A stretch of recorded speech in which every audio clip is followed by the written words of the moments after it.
ஆண்டவருக்குள் பிரியமான சகோதர சகோதரிகளே, ஆண்டவரோடு 40 நாட்கள் என்று பயணிக்கிற உங்கள் அனைவரையும் வாழ்த்துகிறோம், வரவேற்கிறோம்.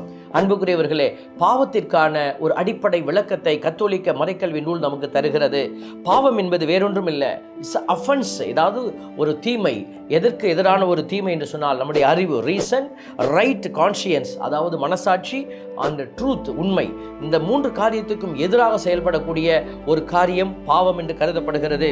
It is a failure of genuine love before God. கடவுளுடைய உண்மையான அன்புக்கு எதிரான ஒரு செயல், அடுத்தவருடைய அன்புக்கு எதிரான ஒரு செயல்.